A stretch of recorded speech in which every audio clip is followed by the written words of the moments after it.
son fils était mort. Alors qu'elle m'appelle, viens.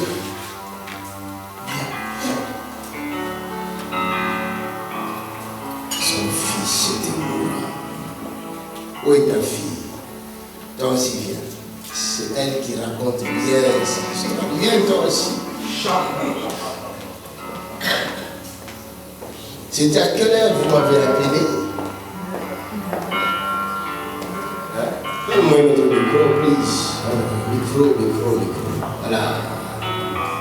9h30. Maintenant, dis-leur ce qui s'est passé exactement. Toi, raconte même la réaction de ta maman. Parce qu'elle ne sait pas raconter ça. Toi-même,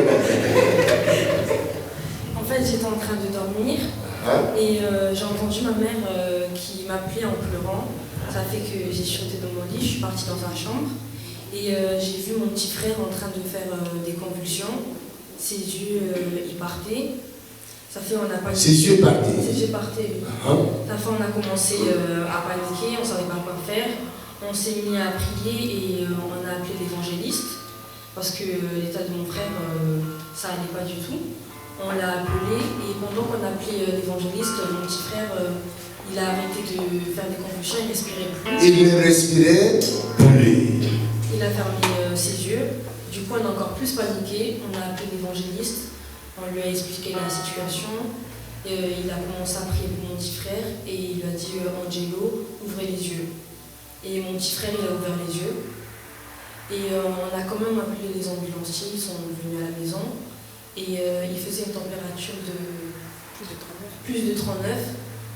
Et on les a appelés. Et quand ils sont arrivés, ils ont pris la tension, tout ça. Il faisait 37. La température était baissée à 37. La température était baissée à 37. Et l'évangéliste a dit à maman qu'elle allait à l'hôpital, que ça allait bien se passer. Du coup, on est parti à l'hôpital. Il a été hospitalisé un jour, 24 heures. Dimanche, ils sont sortis. Ça allait mieux, ça allait beaucoup mieux. Mais il avait fait une rechute encore. Il avait fait 40,6 de fièvre sans faire de convulsions. Sans faire de convulsions. Quand Jésus dit oui, personne ne dit non.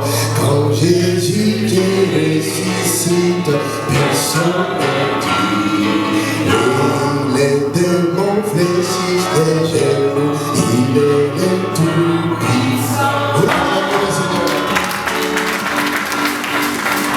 Comment tu es allé chercher ta fille en paniquant au lieu que la fille cherche la maman? Dis-moi un peu qu'est-ce qui s'est passé. En fait, mets le micro, voilà. En fait, moi je dormais et d'habitude le petit, donc depuis qu'il est né, il a 3 ans et demi. Ça fait 3 ans et demi qu'il dort avec sa grande soeur. En fait, il est plus affectueux avec sa soeur que avec moi. Mais ce jour-là, j'ai pas compris. Je dis non, Angelo, viens dormir avec moi. Parce que la journée, elle était bien. Il n'était pas malade, rien du tout. Je dis Angelo, viens, on dort avec moi. Il m'a dit d'accord. Et pendant qu'il dormait déjà vers 6 h du matin, je me suis retournée, j'ai touché, parce que moi, mes enfants, je les reconnais par leurs mains. Donc ils ont des mains, en fait ils sont 4, il y en a 2, ils ont comme Stacy et le 3e, ils ont souvent les mains très chaudes. Et la 2e et le dernier, ils ont souvent les mains froides. Donc quand ils vont être malades, quand je touche rien que la main comme ça, je vois directement que les enfants, ils seront malades. Voilà. J'ai touché déjà l'enfant, je dis non, il était déjà un petit peu chaud. Mais j'ai prié, je me suis levée, j'ai pris un suppositoire pour les prendre, je l'ai mis. Après, vers 9h, non, moi je dormais, hein, parce que moi j'ai un sommeil qui n'est pas vraiment profond. Moindre bruit, moindre truc, je me réveille. Et il était derrière moi, je sentais vraiment le lit, comme quelqu'un qui était sur le lit, en train de sauter. Donc directement, j'ai sauté, et puis je me suis retournée, et c'est là que je voyais l'enfant, les yeux c'était tout blanc, et vraiment il sautait, vraiment, comme si on faisait la délivrance, donc voilà. Et c'est vrai que ma fille, c'est quelqu'un qui est assez... elle panique pas vraiment pour rien. Et moi, j'ai déjà tendance à paniquer. Dans le premier réflexe, c'est de dire Stacy, viens monter à la moine. Alléluia. Maman fait appel à sa fille. Heureusement qu'il est grave. Il te dépasse aussi. Après, Stacy, elle est venue, elle a même consacré sur moi. Elle fait, maman, pourquoi tu pleures? Au lieu de prier, toi tu pleures. Il ne faut pas pleurer, il faut prier. Vous avez dit la réflexion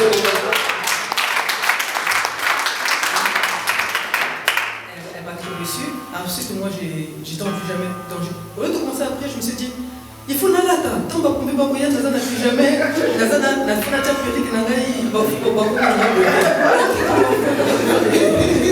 Des commissions. Alléluia. La femme fait des commissions. Elle est juste après. Oh, Saint-Esprit. Du coup, maintenant, comme les chambres sont à l'étage, c'était ici maintenant, vient maintenant. Elle fait, oh maman, c'est bon. Elle a pris son petit frère dans les bras, elle a commencé à descendre les escaliers, à qui Nicolas canapé, elle a mis l'enfant, de là on a commencé à prier. Et quand on a prié, ça n'allait toujours pas. Je dis non, mais de là on a appelé l'évangéliste. Alléluia.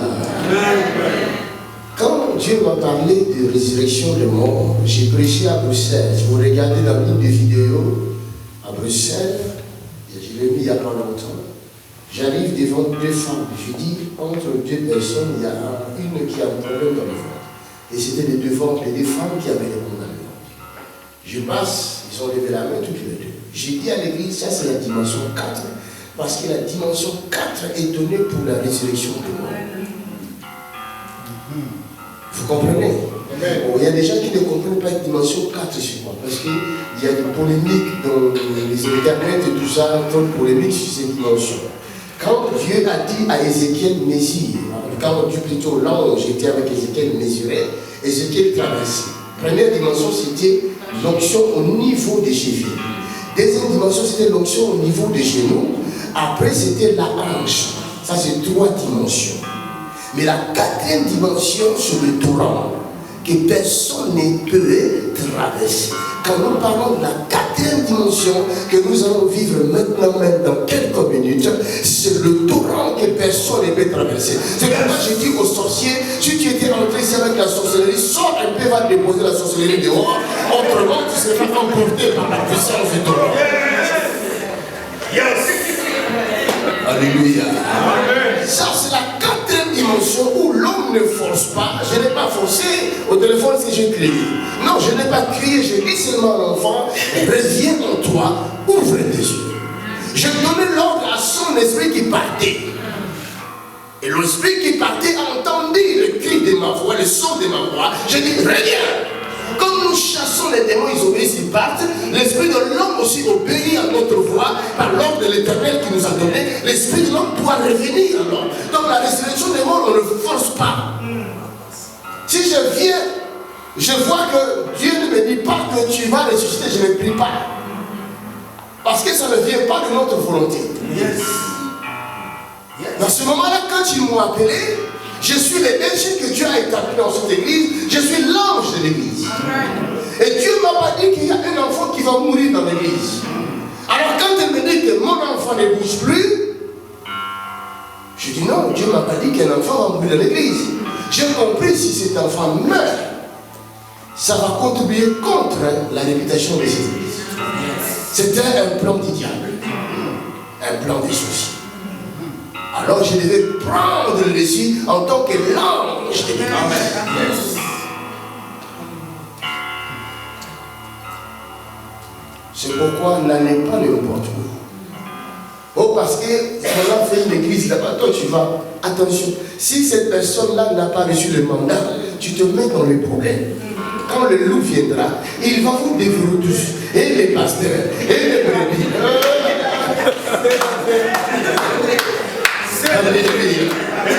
Tu dois avoir un mandat. Amen. La France appartient aux Français. Amen. Il y a un gouvernement, c'est un État établi, il y a des règles à respecter. Yes. Donc si tu viens de la Belgique pour faire des lois ici, ils vont t'arrêter. C'est vrai.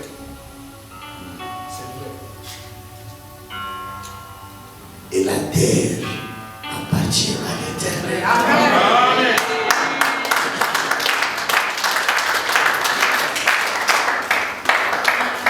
Personne ne vous touche. Aussi longtemps que vous vivrez sur terre, yes. Personne ne vous détruira. Si vous vous détournez de l'Éternel, là, ils vont vous attraper. Et si vous restez fidèle à Dieu, personne ne vous touchera. Même s'ils viennent la nuit ou le matin vous faites peur, n'ayez pas peur. Vous avez le nom de Jésus-Christ. Le nom de Makanzo. Priez au nom de Jésus.